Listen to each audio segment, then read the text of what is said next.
With a top ranking for college football student sections and a celebration of homecoming week, Virginia Tech is back for the fall 2022 semester. Join us for this and more on today's episode of Tech Tonight.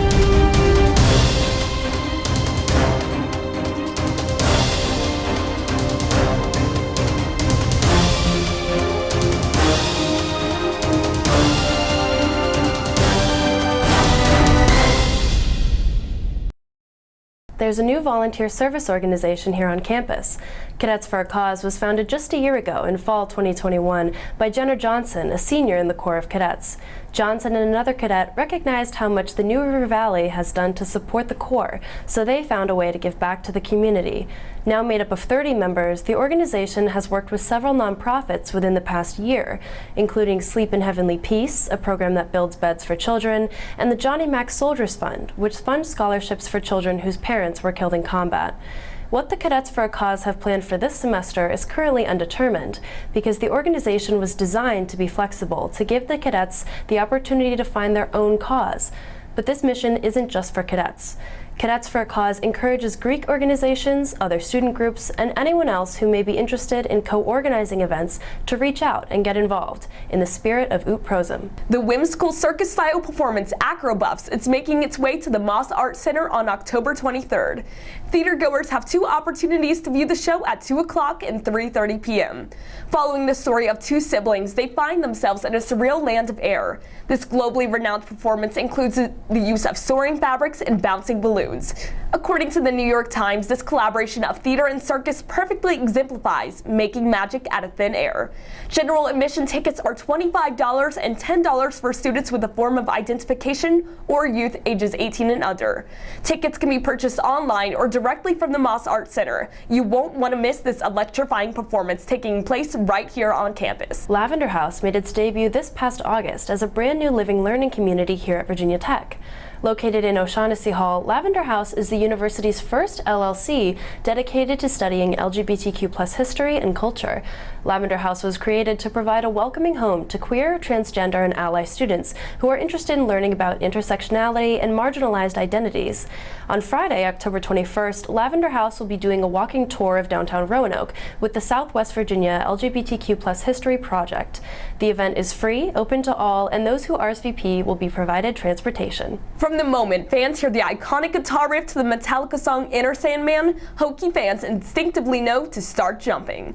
Other traditions that Virginia Tech cherishes includes firing Skipper, the cannon after scoring, shouting "Let's go Hokies," shaking keys on key third down plays, and chowing down on mouth-watering turkey legs in the stands.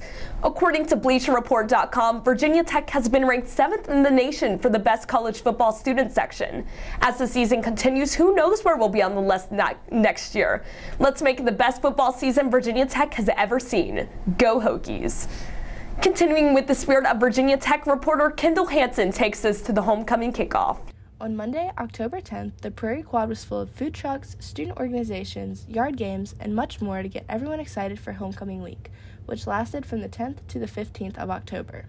The booths around the quad represented several groups around campus, so students had the opportunity to learn more and get involved with the organizations. Additionally, students had the chance to meet homecoming candidates for this year.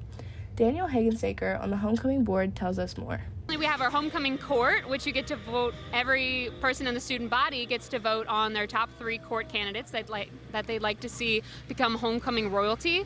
And then each court candidate stands for a platform. So it's not just like that popularity contest that you might think of. Each platform is something that they're passionate about and that they want to see implemented onto Virginia Tech campus. The rest of homecoming kickoff was celebrated with games and live music, along with a preview of what students could expect for the rest of homecoming week. So homecoming really celebrates just the culmination of just every single different represented student group. So for example, here at the kickoff, we had so many different groups. We had different live music. Tomorrow at our showcase, we have lots of cultural dance groups just representing what people love to do, their passions and everything. And it's really just a celebration of what being a Hokie means to each and every person. I'm Kendall Hansen with Virginia Tech Television. Although it looks like the effects of Hurricane Ian has cleared up in Blacksburg, meteorologist Nick Powell gives us a rundown of the effects of the hurricane elsewhere. Thanks, Elizabeth. Kicking off with this week's weather segment, we're going to be recapping the 5th most powerful storm to make landfall in the United States. That's right, Hurricane Ian. Ian made landfall with sustained winds just over 155 miles per hour. That powerful of a storm hitting such a populated area is never a good sign. In areas affected, residents were impacted by flooding and ruthless amounts of property damage, with the insurance losses just nearly shy of $7 billion. Ian made landfall just off of Cayo Costa in southern Florida and continued its destruction up through the Caribbean, and eventually dying down as it moved up the East Coast. Thankfully, Hurricane Ian's impact on southwestern Virginia, Blacksburg in particular, only resulted in heavy rain spread out the span of 2 to 3 days. Very common for NRV residents and did not call for too much preparation and just slight caution as we waited for Ian to pass over. It's shaping up to be a neck-and-neck battle for Congress. A new CBS YouGov poll predicts Republicans will win enough seats in November to retake control of the House of Representatives by a slim margin. But a recent generic congressional ballot poll from 538 gives Democrats a slight advantage overall, with 45% of voters saying they would prefer Democrats in Congress and 43% saying they'd prefer Republicans. All seats in the House are up for election, as well as 34 Senate seats and 36 governorships. Here in Virginia, thousands of students walked out of more than 90 schools across the state Tuesday to protest Governor Glenn Youngkin's new transgender policy. It requires transgender students to use school facilities corresponding to their biological sex. Youngkin's policy, released last month, reverses one enacted by former Governor Ralph Northam 2 years prior. Northam had mandated that transgender students be allowed to use school facilities such as bathrooms and locker rooms based on the gender they identify with. Meantime, Governor Youngkin continues to campaign for top Republican candidates across the country, ahead of the midterm elections. On Tuesday, Youngkin was in Georgia to stump for Republican Governor Brian Kemp, who is running for re-election against Democrat Stacey Abrams. This is just one of many recent stints in a wider national campaign to bolster support for Republican gubernatorial candidates. Youngkin has traveled to Nevada, Michigan, and Kansas within the last 2 weeks.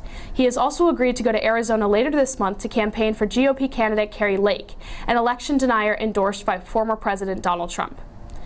In the coming days, Youngkin is set to host a retreat for high-profile Republican donors, as the governor eyes a potential presidential bid in 2024.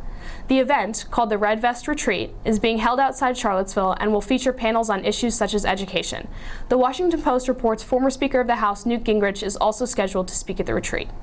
That wraps up our first show for Tech Tonight. As always, thank you for joining us, and be sure to stay connected with us through social media by following VTTV33. I'm Elizabeth Hill. See you next time, Hokies.